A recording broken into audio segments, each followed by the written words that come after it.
I guess Laura. Okay, there we go. There it is. Sorry. That's all right. Thank you. So, so basically, that's the financial breakdown of the office in general. When it came to preparing our budget request for the new fiscal year, the budget documents, basically what we asked for were 2 positions to support the climate plan. One position was centered around homes and buildings. As you're familiar with the climate plan, there were several strategies and actions related to homes and buildings. And we felt that bringing somebody on staff here that could help us focus on those particular actions would make good sense. The second position was around natural systems, so same sort of thing. Any of those strategies, actions related to trees, native plantings, all those kinds of strategies and actions of plan, that was the second position. So we have, and some of you know this, when the climate plan was approved, we had also received back from Evergy under the Renewable Direct program about $500,000. So we still have those dollars available to us. So kind of starting out with this climate plan, money or dollars weren't an issue for us. It was more capacity to take on building out any additional programs to support the climate plan. So our strategy was to go for the positions. And typically what happens is we submit the budget request for the positions, and what ended up happening, I basically go in front of the budget office and others to kind of make a pitch for why we need those positions, and or if there were dollars I was asking for why we need those. And then what happens, that all gets packaged up into the proposed budget. So what we see is that OEQ did not receive the positions that we asked for, nor any additional dollars. So I was a little discouraged by that, but that's where it stands in terms of the proposal. What you will see in the proposed budget are dollars that were put towards the LED streetlight conversion project.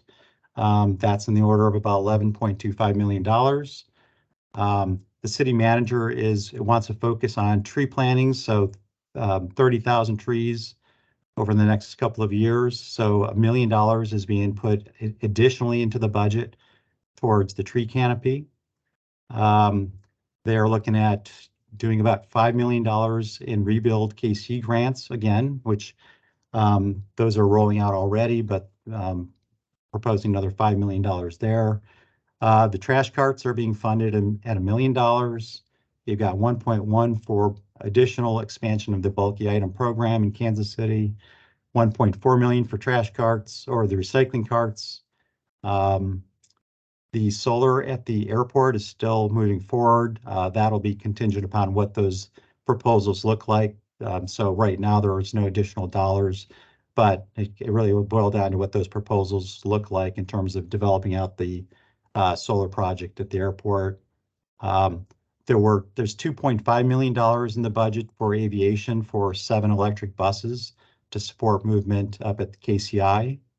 And one of the things we included that I noticed that is kind of important for our work is the equity office, which currently has 1 chief equity officer, is expanding their office to have 4 positions fully funded. So those are kind of the highlights that you'll see in the proposed budget. There's work that, we've got the dollars available to us, and I've been assured by our fiscal officer that much of that money that we have from Renewable Direct can be moved forward into the new fiscal year. The dilemma that we have is the staff capacity to work on those initiatives and activities. So that's the OEQ component of this. And then Robin, if you want to kind of shift to the priorities for the steering committee, that would be fine. We can talk about where we are with some of those. Andy, this is Kristen. Yeah. Isn't it 10,000 trees and not 30,000? Yeah, you're probably right. That sounds better.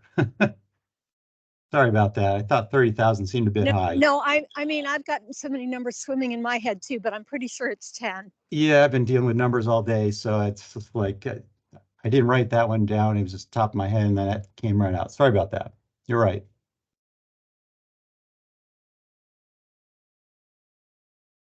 All right, thanks, Andy. I'm gonna share my screen just so everybody can kind of see this. I just pulled up the one page from the climate plan where we kind of outlined some of the things we thought should be some of our top priorities for the budget this year. And oh, it's telling me it's going to record my screen. I guess that's fine. Oh, actually, I don't know if this is not going to work because of the recording. It's asking me to do all sorts of things. So I don't know if any of you guys could pull up the plan page. You know what page that is. It's in the intro section. But some of our top priorities 14. That we identified. Maybe I'll give you a second to pull that up. Yeah, Laura, are you pulling that, or Marlene? I can. Okay, either one of you. Thank you.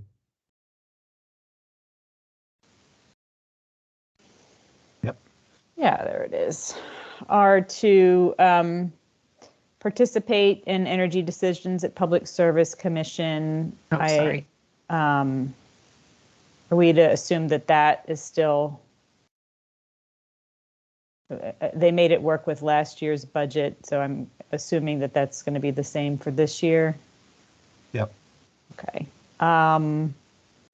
Accelerate the build out of sidewalks, complete streets, and protected bike lanes. My understanding is that there's not as much in next year's budget for this as we've recommended in the plan. Is that we don't have Michael here, unfortunately. It isn't. So there, the way we looked at this in the plan was we wanted 3% of the total budget to go to infrastructure for bikes and pedestrians, including inter-trip facilities. I don't know what the entire budget is for them. I'd have to look to get that 3%. But I do know from talking to their office that they had asked for 9.8 million for complete streets and protected bike lanes, and they ended up with $500,000 for each, I believe, the way that came down.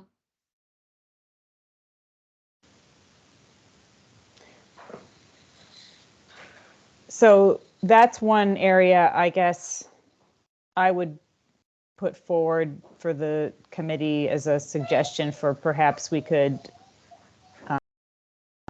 include in a letter to council to increase that amount.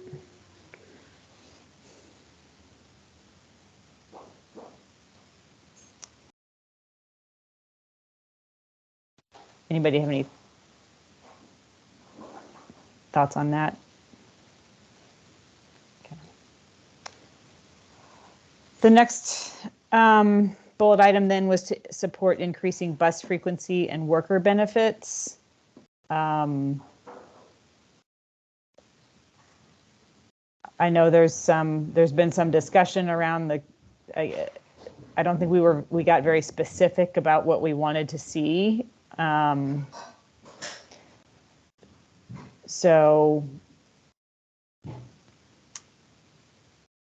there's been some discussion about, I guess, funds going to KCATA or coming out of KCATA. So I don't know if anyone has any particular knowledge about this one, but what I might recommend is that we just mention that this was one of our priorities, unless anyone has any other thoughts. So Robin, was this kind of like the idea that it would sort of tackle like a regressive tax for people commuting kind of thing? Maybe. I'm not sure I'm following your question, but so like the idea that if we can provide some sort of compensation for people who have to commute further, since it's more expensive to live closer to the city center, so it ends up acting as like a regressive tax against people who live further away. So by putting more into public transit to support benefits to workers who have to commute using public transit, is that, I'm asking like if that's what this maybe was intended to be around, or if we know. I don't think it was meant to be that specific. I think just in general, what we heard from the community was that, buses coming more frequently, and, retention of bus drivers. So providing better benefits for the bus drivers, was what we heard from the community. So I think that's why that made it in there. Even thinking about like the program that was originally started as part of the workforce program with the single terminal before bus fees were waived, where they created a program to get workers to and from. So if it's something maybe similar, like doing more of that on other types of for other types of workers or in more circumstances, something like that. Are you, Angela, sorry, are you referring to the CARES Act during the pandemic that we're still in? No, so when the terminal project started, they had a kind of a community agreement that included some additional transit help for people who were commuting out to the terminal to work. So it was specific to Kansas City and it was specific to that project. But I'm wondering, if this bullet could perhaps relate to expanding what was started there into other areas. Just trying to see if I can give some context to what might have been indicated by this bullet, but I don't want to derail the conversation around that. Yeah, my recollection is just that it was kind of that what we heard was that, it would providing better bus service for those who to take the bus, that frequency was a big priority. And so like I said, I don't think that was connected to what you were talking about specifically.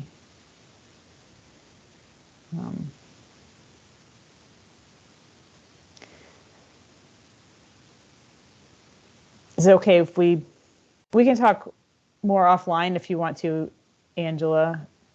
But no, like I said, I go was ahead just and move on.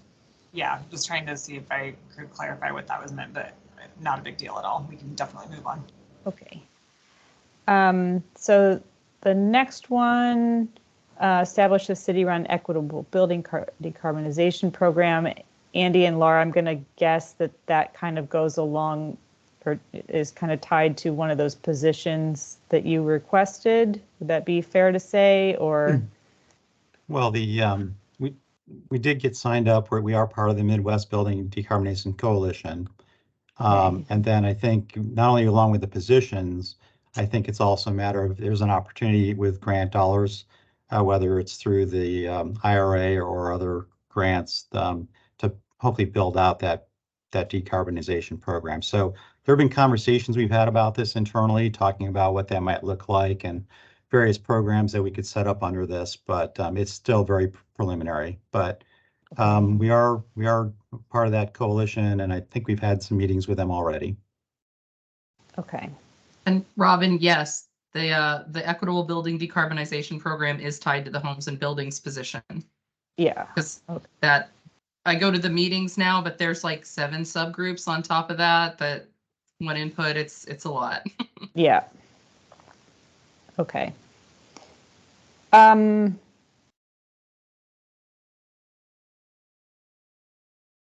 Do we have any information about this next bullet item and any, or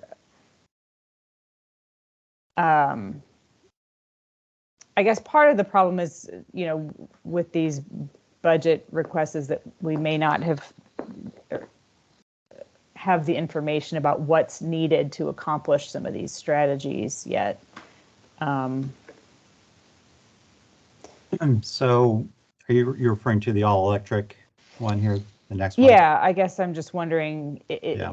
is funding an issue for that particular bullet point right No, now? it's more of a matter for, and for some folks that may not know this, so a year, I think it's been at least a year now, Robin, if not longer, the city manager signed off on an administrative policy for all of vehicles for the city to kind of go electric as they become available in the market. So our fleet manager has been looking at those various vehicles.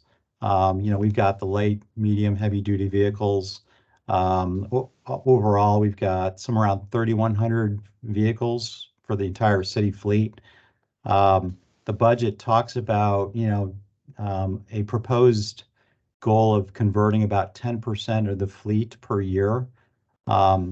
So matching, as those vehicles become available and are reliable, kind of acquiring those, and also kind of matching that up with the life cycle cost of those vehicles as well, so that the transition happens through that process. So I wouldn't say that there was any additional money asked for in specific towards electric. It's just using those dollars. Their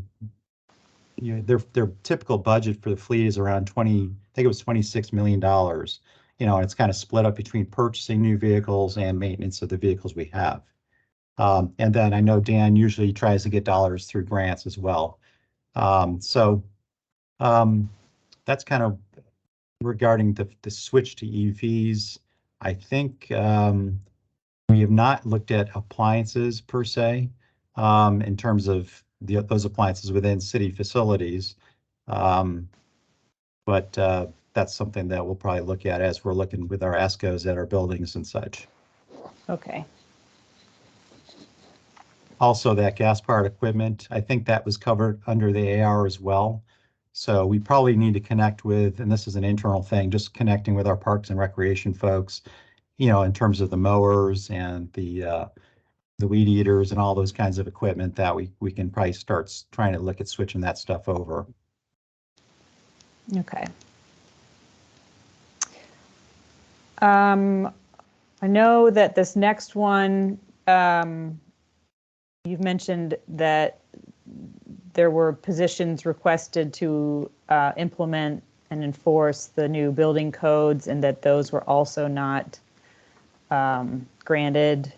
So that's Right. one that I was planning to include in a letter from the committee, unless anybody has other thoughts. But yeah, there were three inspector positions I think they asked for, and two planners, basically plan review folks. So yeah, unfortunately, I did get that confirmed with city planning that they were not funded, any of the five. mm-hmm.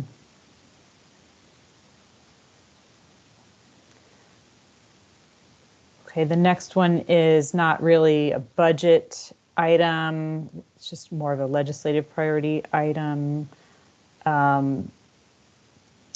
Protect and expand natural ecosystems. I know there's money in to plant more trees. Kristen, did you have any other thoughts or anyone else about what we'd hope to see or any recommendations we might make as a committee? Well, there are some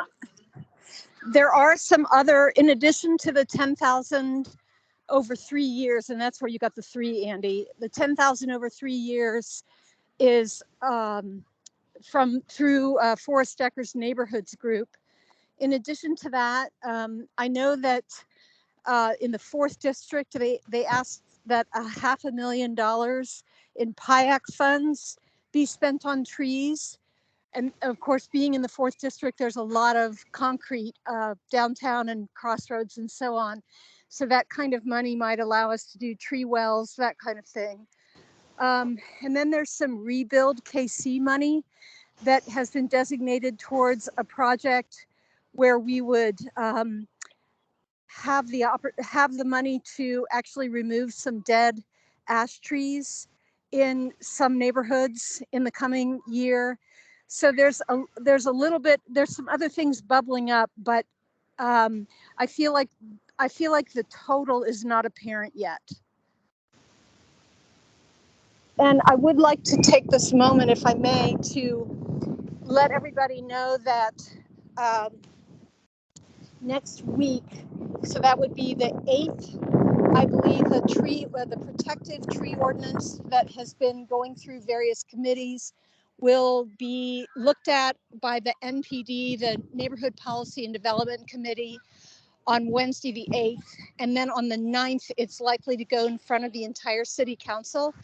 And so anyone who would be willing to show up in defense of trees, that would be awesome on either one of those 2 days. And maybe you could just send me a quick note, and I'll put my email address in the chat here. Thanks, Kristen. So nothing else that you would ask the committee to consider putting in a letter for this year's budget? Oh, I'm sorry. I misunderstood the question. I was saying That's okay. what I thought was going to happen. Well, I just think that we are still, even if everything that I just described came true, we would still be substantially underfunded, and we would still be net losing canopy. Mm-hmm. And we asked for, this is now three years ago when the Urban Forest Master Plan went through, we asked for an incremental $5 million per year, and we're not close to that at this point. Maybe this year we'll get $1.5 million, something like that, of incremental dollars.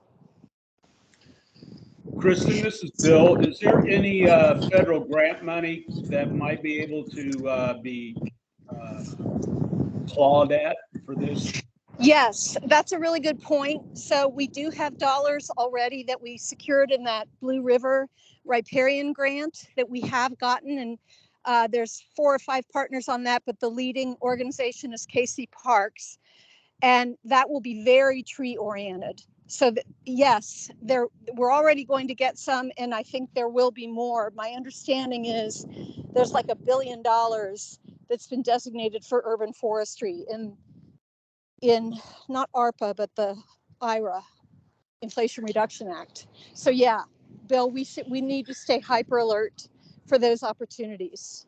And how many and how competent of grant writers do we have for this is a collective we, not just the committee, but just we have that could work on this? Well, we're worried about that. And I'm sure that the city's worried about it. Virginia Gap's worried about it. Mark is worried about it. Just capturing all of the opportunities. But there are various grant writing organizations in Kansas City that will do it for pay. And with the dollars that are being thrown around, or we hope will be thrown around, there's money to pay for that additional capacity. But yes, it is a concern. And who would pay for the grant writers? Whomever was actually applying for the grant. So we've visited with one of the local grant writing consulting groups, and we've been quoted anywhere from $10,000 to $50,000 per grant, depending on the complexity of the grant. So for that kind of money, I will stay up all night and write the grant myself, and so will Keisha and other people on my team. But if we got into a situation where multiple grants were available in the same time frame, we would definitely not hesitate to pay that money. And Bill, just to clarify, also, we as the city have 2 firms that we've put under contract to do grant writing for the city.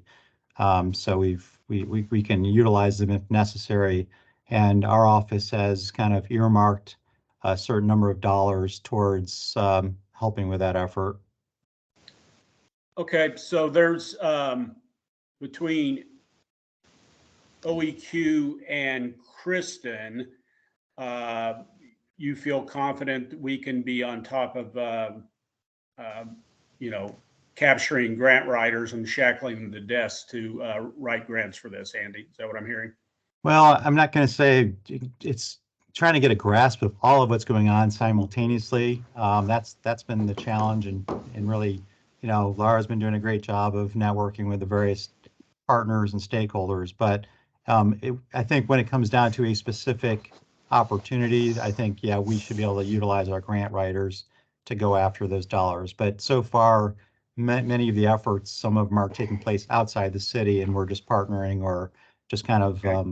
you know, on there. So Maybe this summer we could have an update on where all of this is going as far as going after grant writing for this after, I know the IRA is still kind of new in a lot of places, but maybe just where we're at. I don't know when, but Kristen But would have a better the, on that than I would.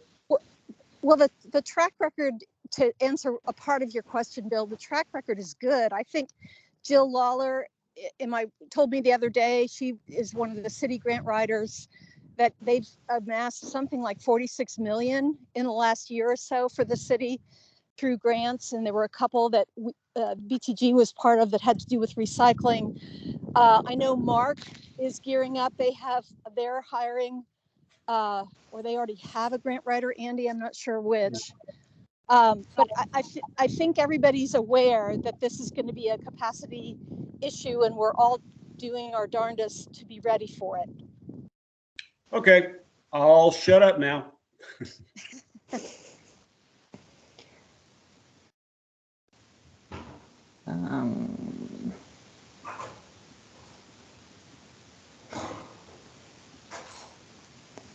Okay. Oh, there. Sorry, I thought I was on mute, but I guess I'm not. Okay. Well, then what I have heard, and I guess what I would propose from the committee is that we send a letter to the mayor and city council recommending to fund 2 additional full-time staff for the sustainability office in OEQ, that they fund the 5 staff that were put forth as necessary to implement and enforce the 2021 IECC Building Efficiency Code, that we ask for a higher dollar amount of funding for Complete Streets and Vision Zero. Public Works asked for almost 10 million. So we could put in 10 million unless someone else would like to suggest a different number.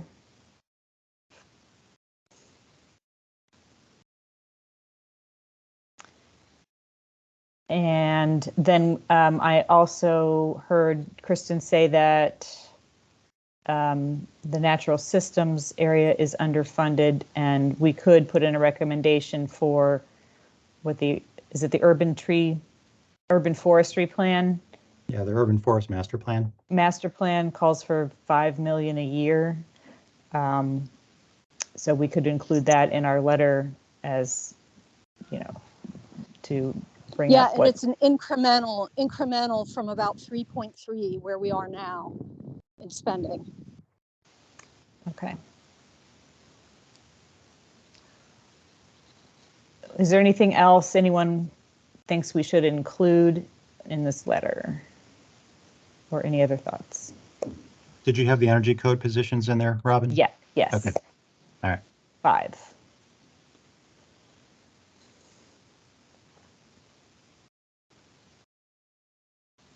Okay. Then I guess I would move to put that to a committee vote. Do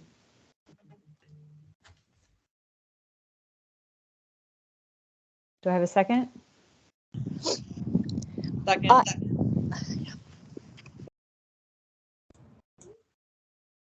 Maybe we can take the. Robin, this is Kristen. Sorry, one more thing. Yeah. Given that the OEQ did not get what they were hoping for with the positions regarding home and buildings, I just think in terms of the language that we use in the letter, we might mention that is a real opportunity lost to work on environmental justice issues, because the homes that are in the greatest need of help in terms of energy efficiency and weatherization are those that have been historically redlined. And so I don't know if possibly there's a way to get some help from the DEI department that Andy was describing, but I would just want the letter to mention that if it were possible. And I think that's a great suggestion.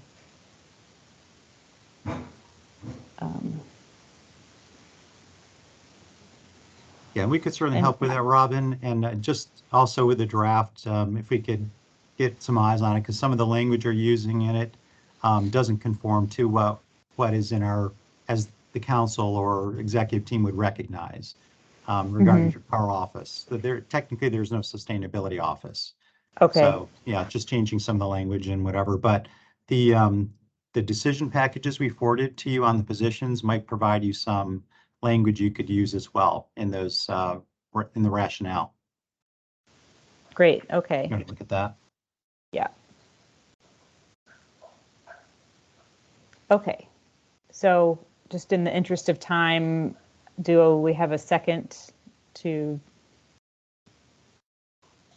This is Kristen, and I'll second. Okay. So all in favor of sending the letter, please say aye. Aye. Aye. Any opposed? Okay.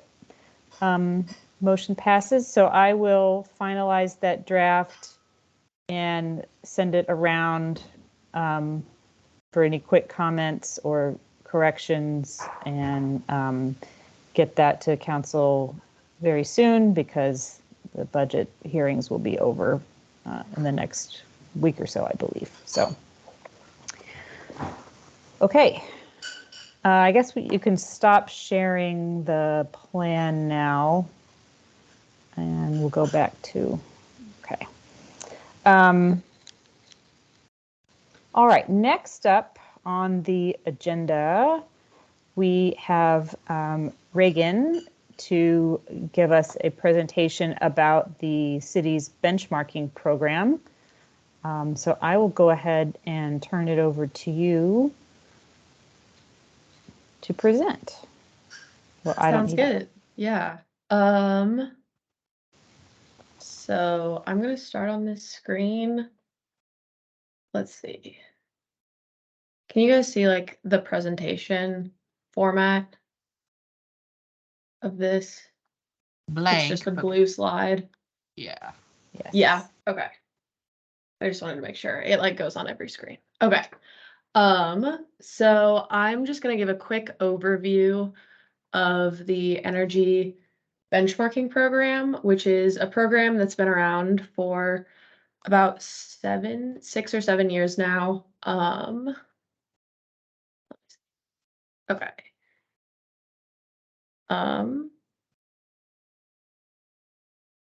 Okay, so we'll do a quick overview of the benchmarking ordinance and then a 2022 report highlights. The report isn't out yet, but it will be hopefully in a couple weeks now. And then we'll go over some of the goals for this coming year.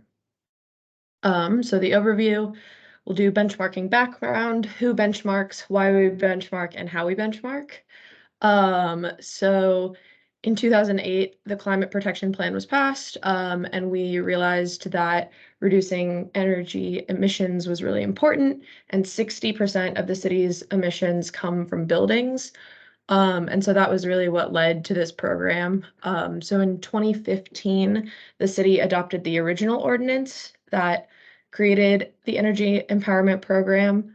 And so we've been using EPA's portfolio manager ever since to benchmark buildings. And then in 2021, we updated that ordinance just based on some lessons learned.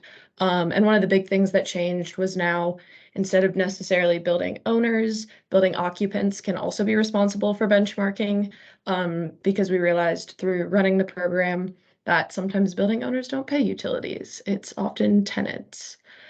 So the way that this works is that we get the data throughout the year, and then we publish the data in August, and then the annual report is done in December.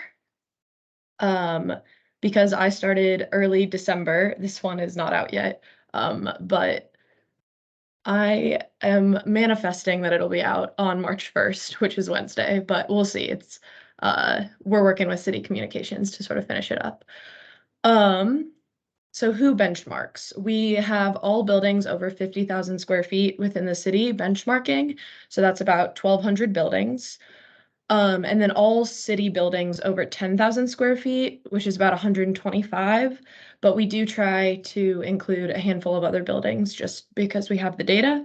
And so of the 1,200 city buildings, many of those are exempt due to their uses or lack of uses. So we do allow buildings to submit annual exemptions for the following reasons.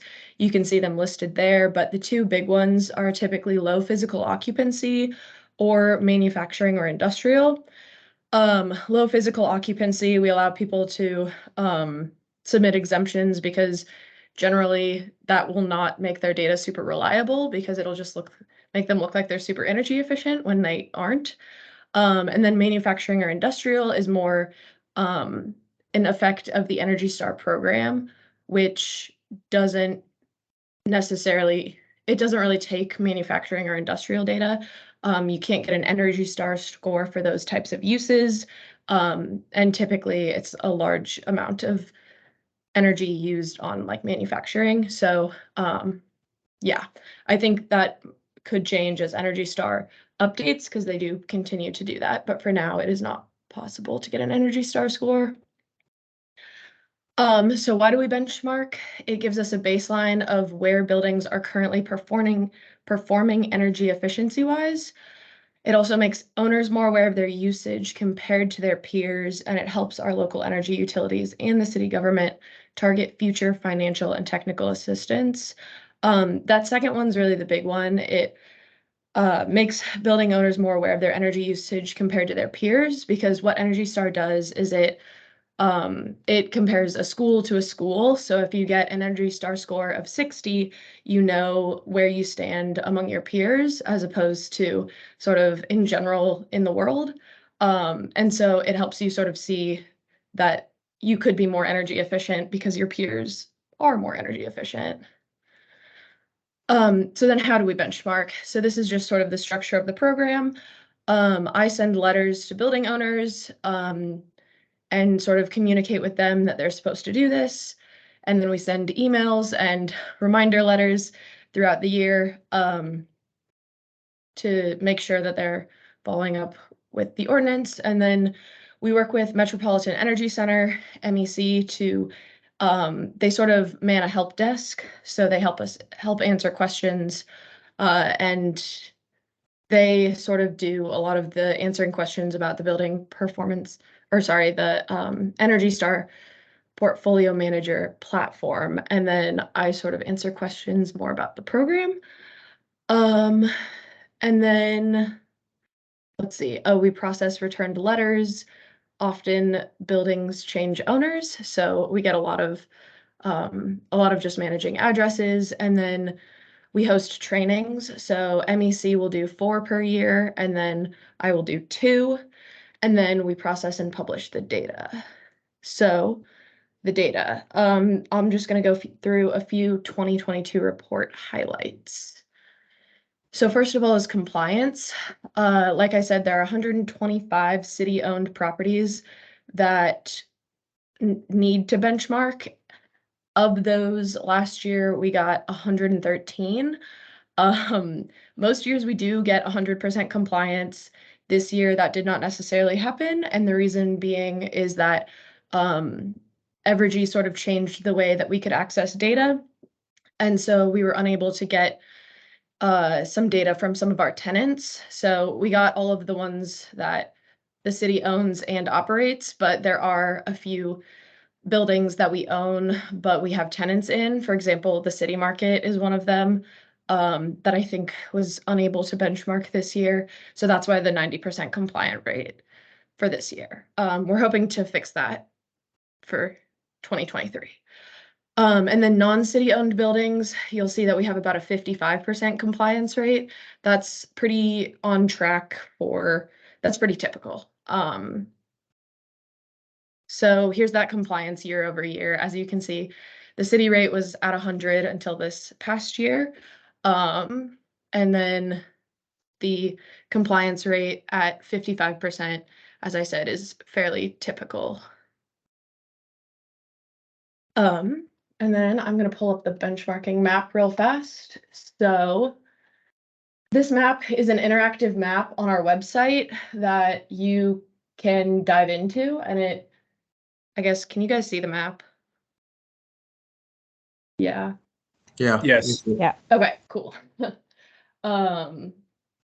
So this map has all of the properties that are required to benchmark, and you can click on them and sort of learn about their greenhouse gas emissions, and their weather normalized site EUI is in there.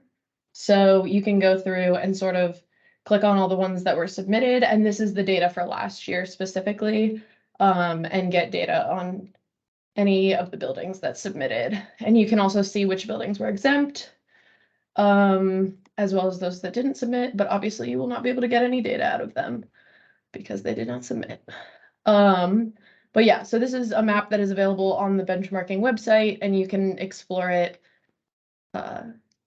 as you would like to. And it'll be updated in August, sort of as we wrap up, because people are required to benchmark and finish benchmarking in May. We send out warning letters after that, and hopefully people then benchmark more, which is why we wait till August to put that map together and publish that data. So this is the city Energy Star scores. So while we have over 100 city buildings that we have the data for, not all of them get an Energy Star score for different reasons. But these are a few of the ones that have. And Andy and Laura can say more about this, but we are going to get a few of these Energy Star certified, or we're working to currently. Energy Star certification is available for buildings that get an Energy Star score over 75. So those top 6 are ones that we'll be looking at. And then these are the non-city Energy Star scores. So these are the median for each of these types, because unlike city facilities, a lot more of these get Energy Star scores. With over 600 reporting. But yeah, this just helps to show sort of how the different types of buildings start to come out in Kansas City. And then Energy Star scores year over year. So this is just a combination of all of those different types. But it's showing that city median Energy Star scores are going up, while non-city median Energy scores are sort of going down. They've gone down a little bit. A note about that is that because these are comparing to their peers and because they are comparing nationally, a building might not change and its Energy Star score could still go down, because its peers are getting better effectively is likely what that means. So goals for benchmarking in 2023. We have 3 main goals. So the first is to return the city to full compliance. I think we can do this. But last year, the city was not fully in compliance for reasons that I mentioned before. And I'm hopeful that if we can't get them through Evergy, we can at least reach out to the tenants. We had a hard time doing that last year, but there's only a handful of them. So I think I'll knock on their doors if I need to. Increase compliance just generally. So to do this, we'll increase communication with building owners, strengthen relationships between building owners and MEC. And the reason to do this is because it'll help us build a strong foundation to create a building performance standard program, which is something that we talked about in the last meeting.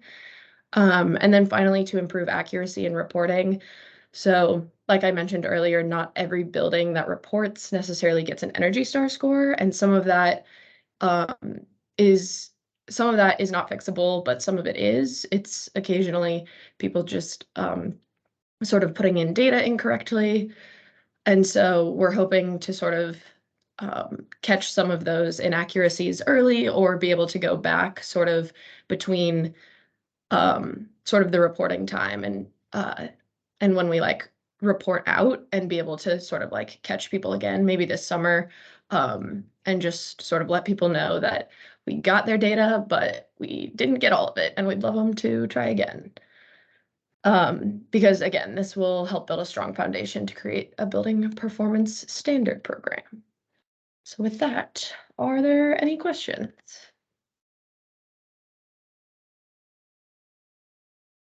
Hey, Regan, this is Bill. So a question with the city property. Yeah. Specifically Bartle Hall. I believe it's the biggest power hog in the city. Is that correct as far as city properties? I don't know that off the top of my head, but that sounds right. Okay. That or the water treatment plant. Okay, fair enough. So I'll throw this question out to everyone in OEQ since Reagan is also kind of new, so I respect that. If we wanted to like look at Bartle Hall or the water plant, either one, as a committee and get more information on like, okay, how old's the HVAC equipment? How old's, in the case of the water plant, some of them, the power machinery, but with Bartle Hall, for example, a lot of room on top, possibly for solar. I don't know. There's impediments to that due to structure or anything. But just to really get a handle on how to attack the amount of power a few of these city-owned buildings have, what would be the process for learning about that? Or I guess, who do we talk to? So I'll take a cut at this first, and then Laura, Reagan, you guys can chime in. But, the city does have an energy manager out of our general services department, Brandon Iloilo. So he's one of our kind of big contacts here that helps our office out on a lot of these issues. Now, general services is not necessarily responsible for the energy in all of the city facilities. We've got over 300 city facilities. And he's probably mostly centered on our general services supported facilities, which would include conventions, includes the complex, City Hall complex and the municipal complex downtown. Where we run into some issues is more on our enterprise departments, water department and aviation. Now, that's not to say we couldn't find a contact there to kind of talk through some of these issues with them. With a little prep time, we could probably find somebody that could maybe be helpful in kind of helping to kind of explain where they are with their energy and efficiency improvements. But I know Brandon's been mostly active with most of the other, general services covers most of the departments throughout the city. It covers our fire, conventions, public works facilities. And he's the one that has the contracts with the ESCO contracts, which we've got some work beginning in that area, and I was going to cover some of that in my OEQ report. But that's my first cut at this. Laura or Reagan, feel free if you want to enhance what I threw out there. Yeah, that's good. We do have a contact for water as well, so we could see if Delia Heffernan could come in and talk about it. I know she is in charge of the water reaching the race to zero, and I know she was looking, I think she might already have a consultant under contract to help them with that data, which means they're going to be looking through all of their plants and how much they actually produce and what the energy standards are for the industry and such. Okay, well, I have two thoughts on that. One, it sounds like the water department could be an agenda item for a presentation to update us on what they're doing sometime, maybe. See about that possibly. So as far as Brandon goes, I've met Brandon once. So if possibly Laura and I were on an email with Brandon just to kind of get the ball rolling, just to get a feel for what's happening at Bartle energy wise. Would that be a way to kind of just start to just kind of figure a few things out there? Yeah, there's also, they have their own facilities folks as well. There may be a person or two that I might recommend to be on that call. And I'd also just throw a comment out, but you mentioned solar for Bartle. We did do a feasibility study for Bartle to do solar back several years ago, and structurally you can't support it. So just, I was suspicious of that, Andy. I yeah, was thinking that, just kind of looking at it, my spidey sense was tingling on that one a little yeah, bit. So, yeah. so I was thinking we might look the other way. So I'll touch base with Laura on this later. I'll loop in Robin, of course, and we'll just kind of maybe learn a little bit more about Bartle there. Thank you.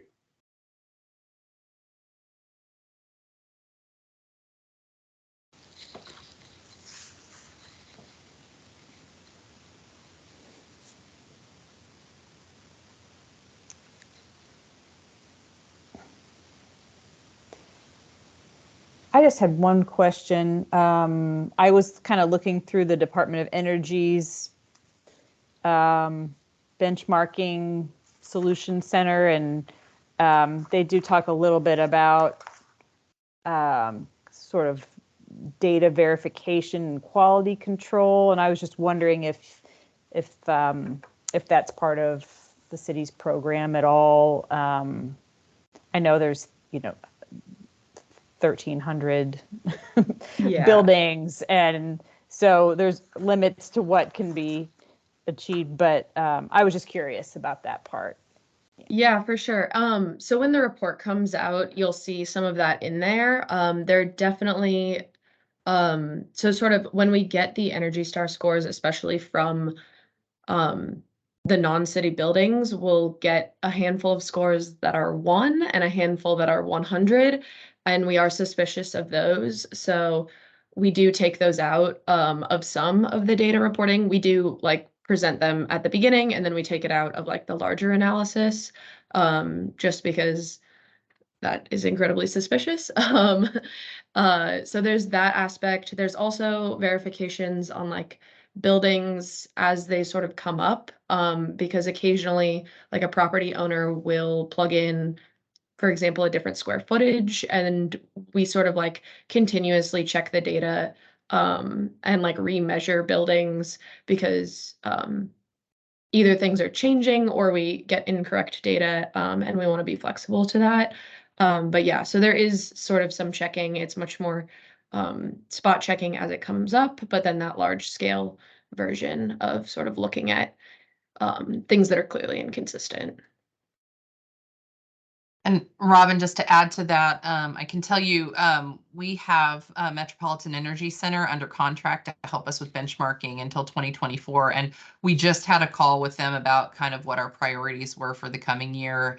And one of those things that we did bring up was, if we get through cold calling the people we can't find and getting hand holding for the folks that haven't done this before and are just ignorant of the process, then the next step is to hit those folks that are coming in at 1s or 100s and just, hey, I mean, we can't see a lot of their data, but we can see that their data has issues. It shows us there are flags in the data. It just doesn't tell us exactly what that is. So we could have them reach back out and be like, hey, notice your building's got a 1. Pretty sure that's not true. Let's figure this out together. Got it. Great.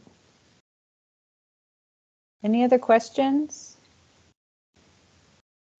Reagan, this is Kristen. Do you have any success stories that you all can highlight where somebody's taken their score results seriously and done something about it? Because I think it would be great kind of social media / marketing / embarrass the other businesses that aren't participating. Yeah, for sure. Nothing is off the top of my head, but there are some in the previous report. I'm like, I can't tell you a story right now, but I can grab you the last report, and we have a few in there. Yeah, that were just, I believe, the community college. What's it called, Laura? It's right. Community college or Penn Yes, Valley. there we go. Yep, right over by Penn Valley. They were one of our success stories at one point, because they did a lot of work sort of after this program started. Yeah, so there's a handful in there. I can drop a link to last year's report if you want to see that before this coming year comes out. Yeah, that'd or be last awesome. year. That'd be Yeah. awesome. We're going to appear in front of the Kansas City Industrial Council kind of mid-March. And we want to give them an update on what's really happening in the business community around Kansas City with regard to sustainability. So yeah, I'd love to link with you on that. Thank you.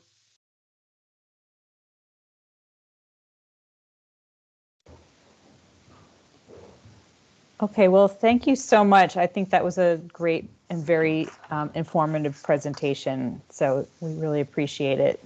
Thank you. Yeah. All right. So I think we'll go ahead and move on to the OEQ update. Okay. I won't take too much time, but a couple of things we'll throw out there. First off, energy code. I know that has been on people's mind where that is with the state.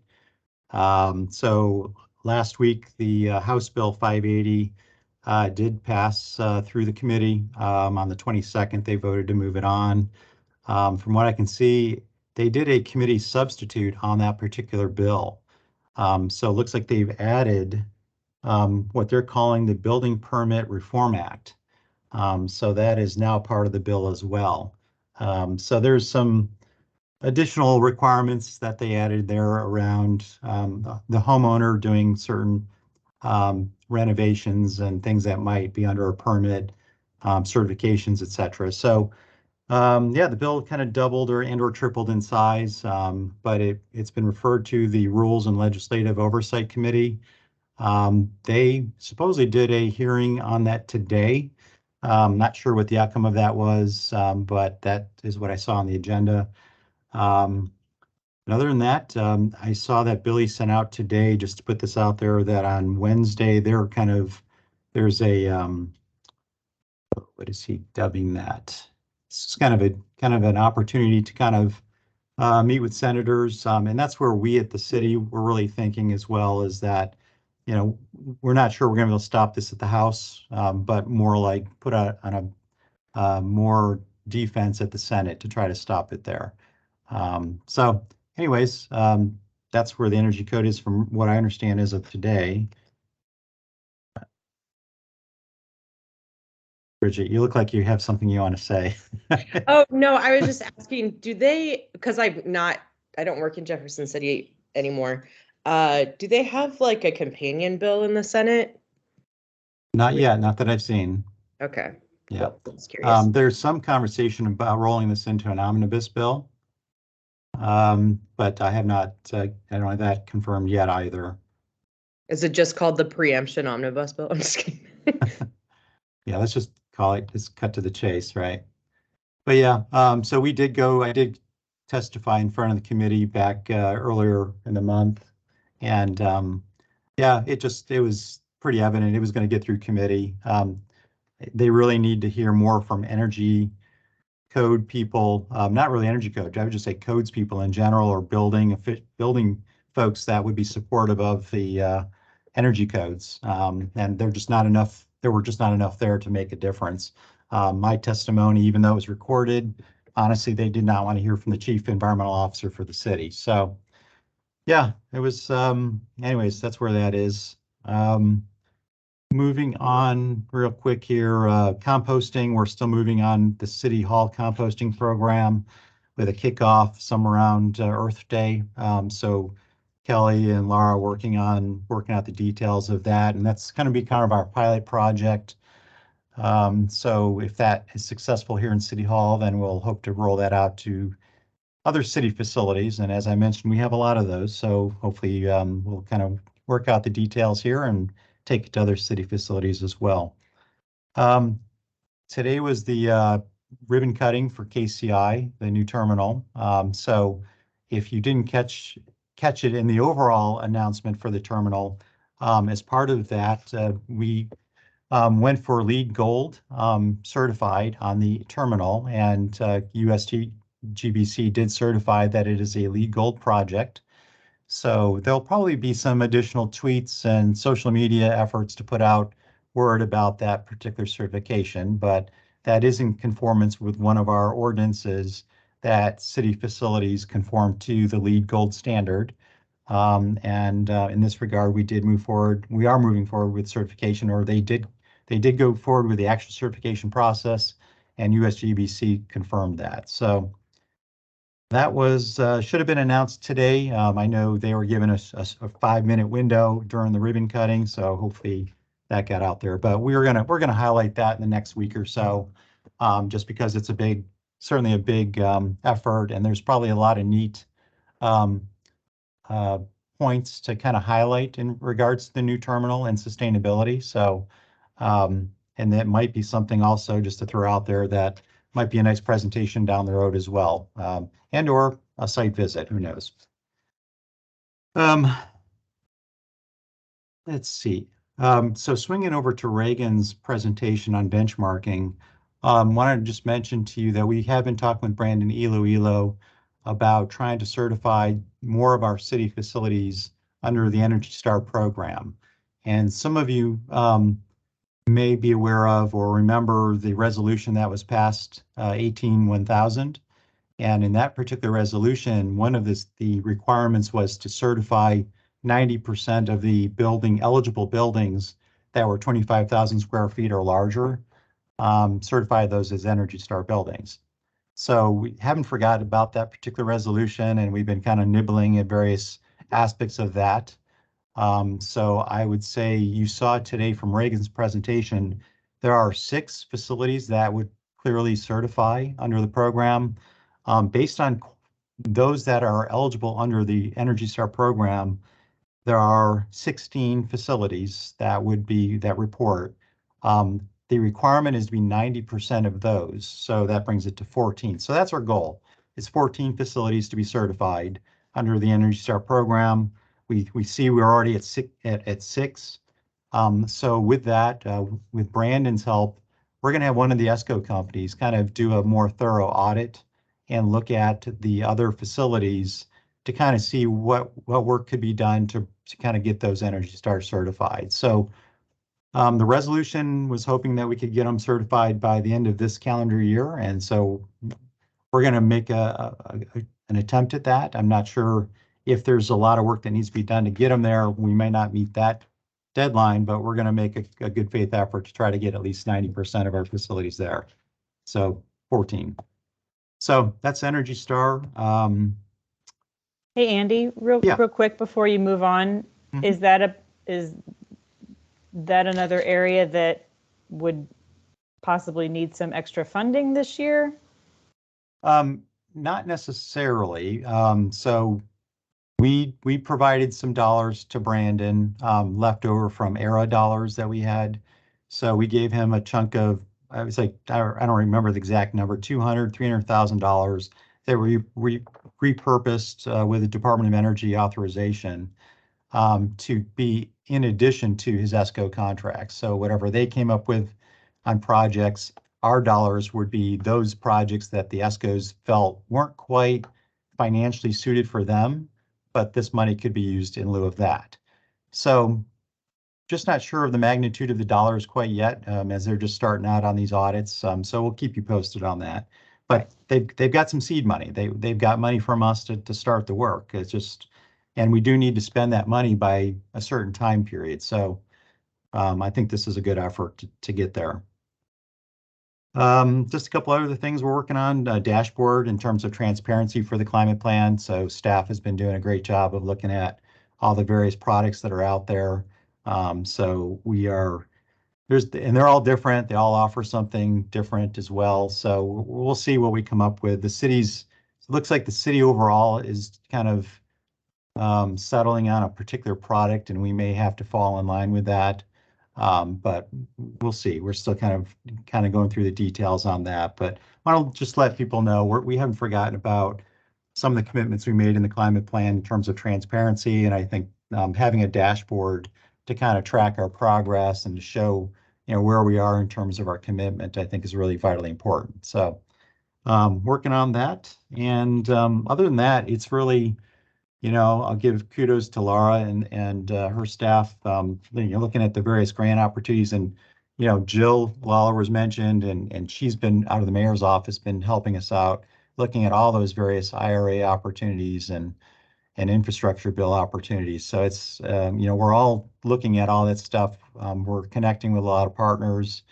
We may not be direct recipient of dollars, but certainly the city's going to be kind of tied to a lot of these different opportunities in different ways. So, and I do have a running list of things that have been going on that Laura brings to my attention, and things I've been working on and others. So yeah, Bill, at some point we can go through our list. I think I'm up around 13 or 14 different opportunities. So we'll circle back to that later when they start to gel and look a little bit more like they're concrete. Sounds good. All right, that's all I have. Great, thank you so much.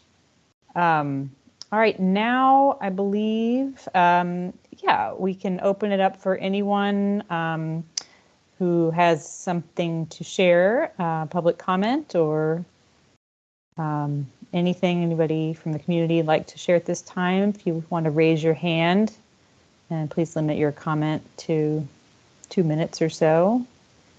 But let's see if we've got any.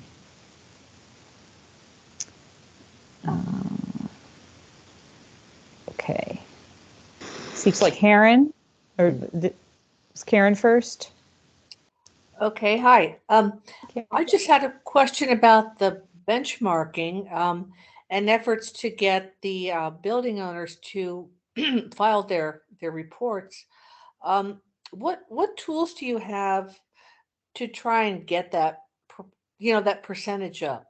Because it's been, I guess, around 55 or 60, it seems, for a while. Do you have some tools to enhance the response of the building owners? Yeah, so I can sort of talk about what we can and maybe what we can't do. So right now we send out one letter at the beginning of the year that went out sort of at the end of January. So that's sort of the big communication. And then I also email sort of the same content because over the years we have acquired email addresses from most of the building owners. That one is a little bit difficult because we don't have emails for everyone, and it's especially harder to find them for those who have not benchmarked. But we do have the Metropolitan Energy Center sort of cold calling people. So there are 2 people on staff there, one person who mostly manages I guess there's more than 2, but 2 who sort of do the call desk. One of them manages sort of questions, and then the other one is doing more cold calling to those business owners who haven't benchmarked. So that's sort of where we're at. We also do, as I kind of mentioned, send a warning letter after the May 1st deadline. So everyone's supposed to do that benchmarking by May 1st. If they have not, we send them a letter. And we do mention that they can be fined. The challenge there is that we haven't really set up the infrastructure to actually fine them. So I think a handful of people have figured out that we might not actually fine them. So that's sort of where that is at. I don't know, Laura and Andy, if you want to say more about that.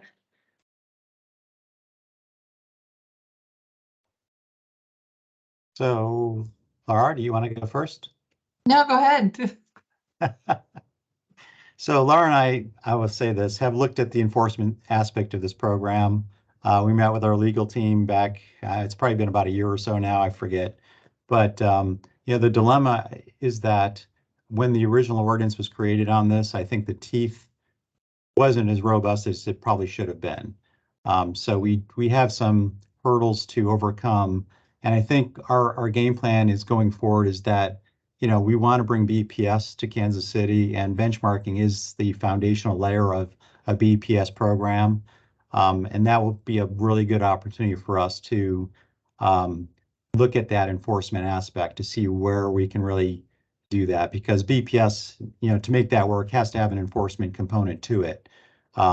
So it's in terms of staff time and whether it's legal and us, it seemed to make more sense. It's just we'll address the enforcement aspect as we build out BPS in concert with benchmarking. So that's the position we're taking right now.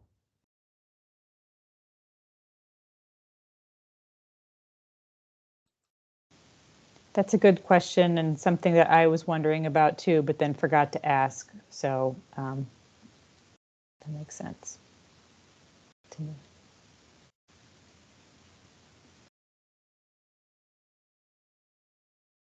I don't see any other hands up at this time. I have a question for Andy. Any updates on airport solar? What I can say is the proposals should have been in now. They were due in by the end of February. I have not seen them yet. I'm on the selection committee, so have not been distributed yet out to the committee that's reviewing those proposals. But yeah, we'll keep you posted as we have a chance to look through those and score them and kind of see which proposal looks the best for Kansas City. And what we were looking for was a phased approach for all that property we have. So there were options to continue on with a particular developer depending on what their proposal looked like, and particularly for after the first phase 2, 3, and 4. I'm interested to see what they look like. I can't say anything more about it at this point, but they should have been submitted in. And we do have support from NREL. They're providing technical guidance to us, so to help field questions or kind of sort out those details that we as staff might not be able to figure out. They will not be involved with the scoring of the proposals, but they're there as a resource for us in working through that part of the project. Okay, So great. Thanks. keep you posted as I can share details. I will. I had kind of a follow-up question to that. Is that pretty much where all of the city's energy is being put, no pun intended, as far as building out any solar, where the city is sort of taking the lead on building it? I know like many months back, maybe the idea of putting solar on some of the city's parking lots came up. So I'm just curious if there's any thought being put into smaller projects like that as well, or is it just all on the airport right now? Yeah, so I mean, obviously the city manager's very much interested in the airport. That's the central project for consideration. In terms of solar, the issue we have with solar to continue building out any other sites is we have to have a better grasp of what's going on our existing facilities. So we've got 58 city facilities that have solar on them already. Mm-hmm. And unfortunately, we've got some issues with some of those sites in terms of their production and other issues. The dilemma I have is I'm the guy on the renewables, and it's hard for me to kind of work with general services and others on those sites to figure out what their problems are. AKA another reason why I need a building, homes and buildings person that could help on this. But yeah, we've got some issues on some of our facilities, and so it's a hard argument to make to expand further until we get our house in order on what we already have. Gotcha. Okay. Yeah.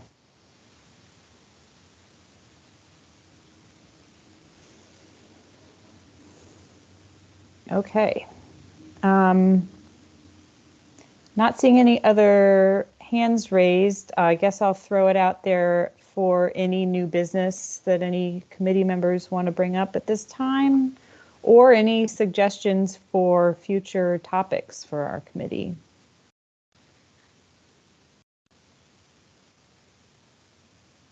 And I guess I would extend that to anyone from the community who's on too, if they have any topics you want to suggest in the chat.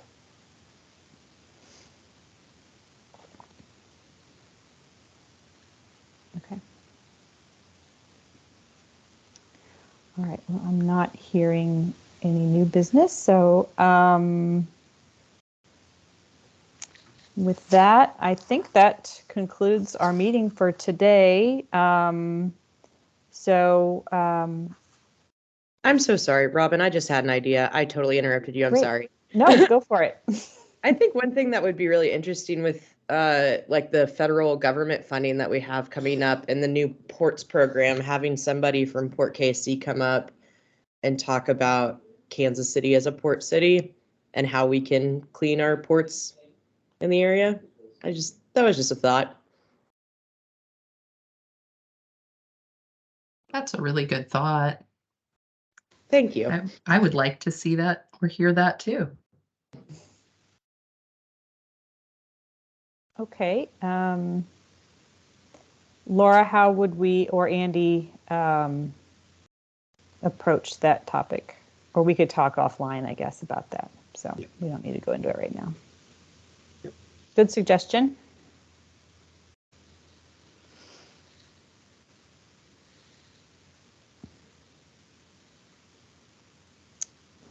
Okay. Well, hearing nothing else, I think I'll just go ahead and move that we adjourn for today, unless anyone has any other last minute thoughts. Or I'll get a second for adjourning. Second. All right. All in favor of adjourning? Say aye. Aye. Aye. All right. Thanks, everybody. Our next meeting, Andy, is March 20th. 20th. So that'll be our next meeting at 3:30. So look forward to seeing everyone then. Have a good day. Have a good week, guys. Bye-bye. Thanks, Robin. Thank you. Bye-bye.